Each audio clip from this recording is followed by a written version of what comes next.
Guys, today I want to talk about something that's really kind of important, something that I've found in my retirement funds. They are dwindling a little bit quicker than I had expected.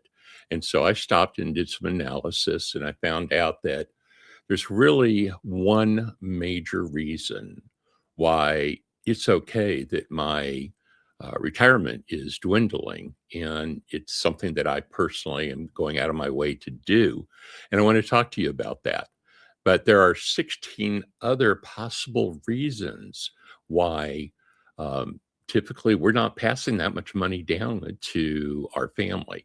And so that's what I'm going to share with you tonight. So stay tuned and let's jump right into it. So, number one will be your increased life expectancy.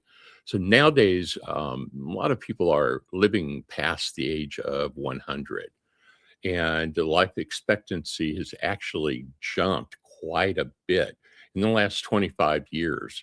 We're living longer due to medicine. We're living longer due to financial stability.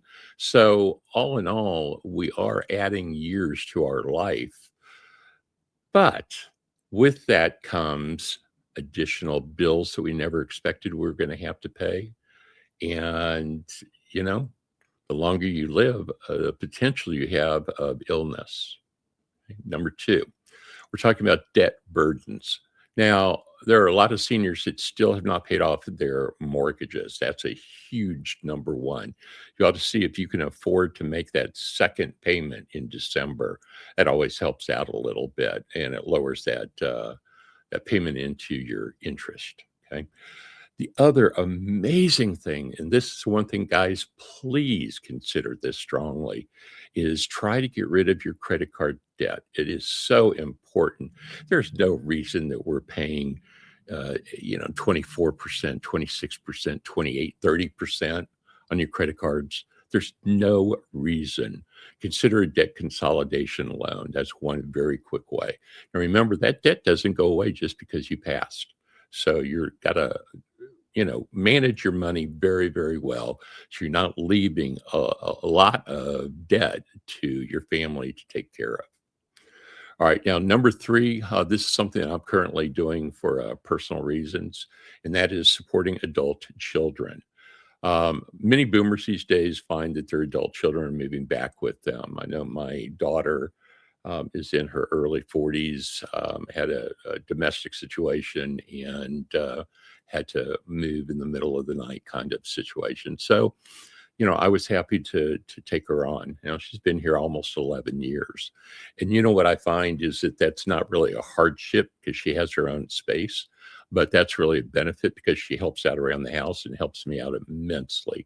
So it really is kind of, I'm helping her out and she's helping me out, and she has her space to do whatever she wants to do.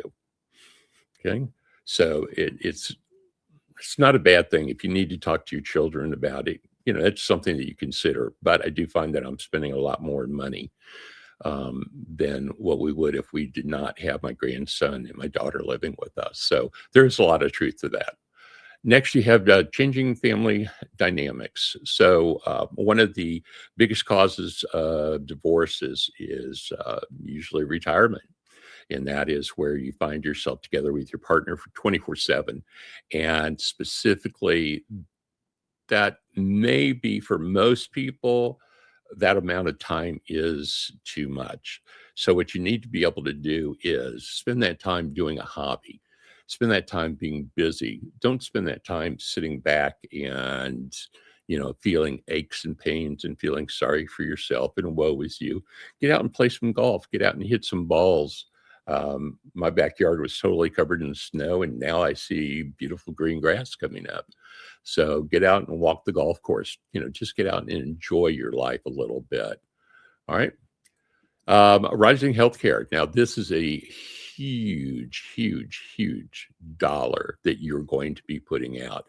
Here's a statistic. In 2022, spending healthcare rose 4.1% to a whopping $4.4 trillion. 4.4 trillion, or about 13,500 per person. Now, this is from the AMA, a wonderful organization, American Medical Association. Now, that's a serious amount that's being hit to us boomers, and we're having to pay for that.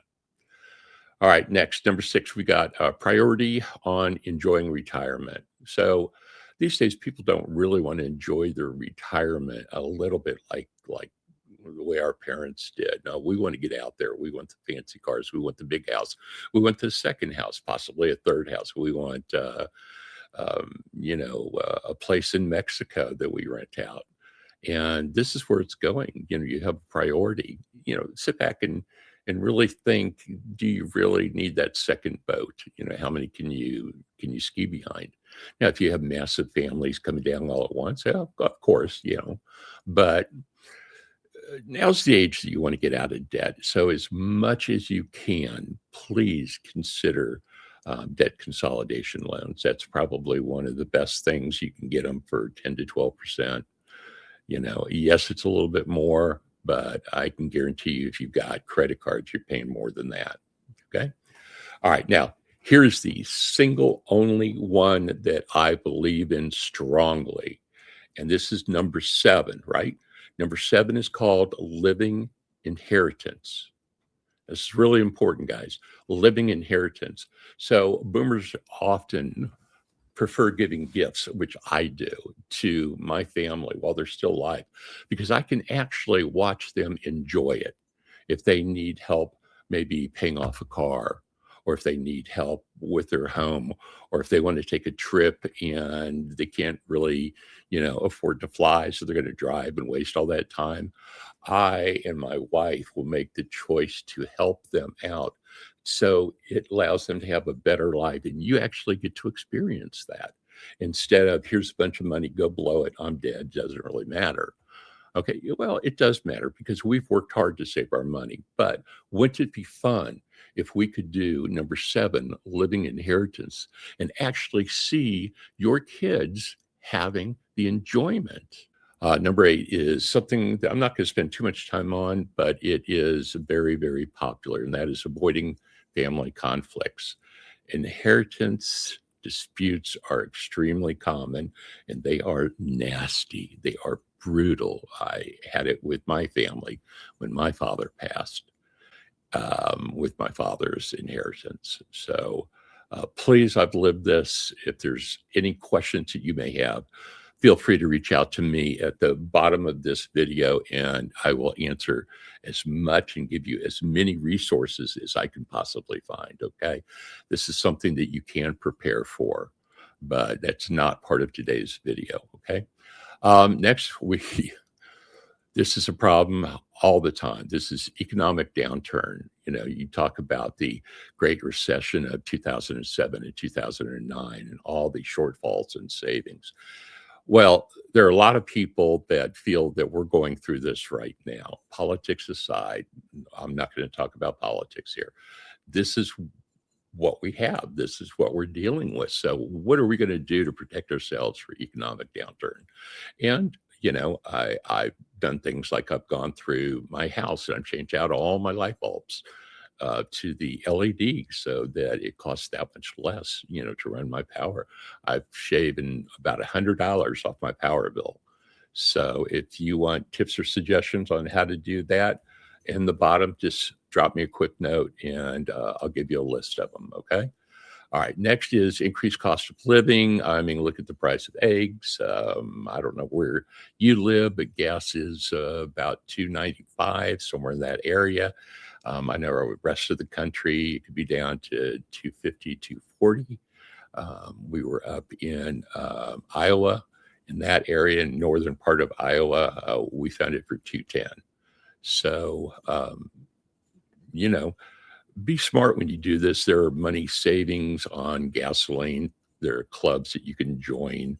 Just look into them and be sure that it makes sense. Read the small print, okay? The devil is in the details. Read the small print. All right, this is a big one, and I hope if you're here at this point in your retirement that you have financial planning is adequate. The problem is that so many people reach this age and they did not plan. So if you're part of a company and you're making 100, 200, $300,000, more than likely, about financial planners. But if you're working at Walmart or um, Gordon's or Price Chopper or some of the other wonderful organizations that are out there that you could be working for, and they don't have any type of retirement set up, you may not have been paying into it. So when you get to this age, you're really stuck working until you're 80 something. I know two wonderful women that they've always worked jobs that there was never any kind of retirement that they could pay into, and they were living paycheck to paycheck. This is a problem. Stop it right here. Stop it right now. Immediately go find a financial planner. Most of the time, they'll talk to you for free for your very first appointment. Please consider that. So important. A comprehensive financial plan is a skill. And if you do not have it, find a professional that does. Okay. Also, you have, depending upon your inheritance and when you start to take it out, you'll have a increased tax burden. So that money has grown tax-free. Now you're going to take it out. And guess what? Uncle Sam's there. Uncle Sam wants to be sure that you're paying what you're supposed to be paying. Now, if you are in that position and it could be potentially a burden, we have always done tax planning so that it is not something that we have to worry about at this age in our life. Okay. Next, this is a biggie, your long-term care needs. We have no idea at this point how long we're going to live. And, what we found with me, and you guys have seen this over the last 2 to 3 months, I've been in and out of a hospital. I've gotten a couple of very rare infections, and the medicine, obliterated my muscle memory. And so it went after the enzymes of my muscle. I mean, I had to learn to do this again. I had to learn to walk again. I had to learn to get up again because all in a week, I almost went paralyzed. Well, we have no idea that something like that's going to happen to us. So that's what happened to me. Just a total random thing happened to me. Are you prepared when you have long-term care needs? Okay. Are you prepared for a long-term illness like I was? So that's 90 days. Well, if you work and you need that income coming in and you're out for 90 days, how are you going to pay your bills? Right? So you need to check out long-term care needs. Now, 90 days really isn't long-term. This is as you age and you want to stay in your home, which is what we have planned. So we have planned to bring help in. Financial management, there are a bunch of people that can help you out with this. Your tax professional. There's so much help that is out there, and you can do a lot of things online. Look on YouTube. There's a lot of really good financial management information that's out there. What we find is that most people are in financial mismanagement, and that mismanagement will cost you your long-term wealth over the years. Okay. All right, guys. Well, I hope you got a benefit out of this. My name is Mark, and we're going to start putting these videos out more and more as my health is getting better and better. And if you have any questions, always drop a note down below. I'm happy to answer anything that you may want to talk about. And I can even do some one-on-one time. I have some ability to set up a one-on-one link, and we could just talk via Zoom. Okay. So I'm here for you, my friends. I'm glad to be back. If you got a benefit out of this, please consider subscribing to the channel. I really appreciate it. Again, my name is Mark. Guys, take care. Love you all. And we'll catch you in the next video. Bye for now.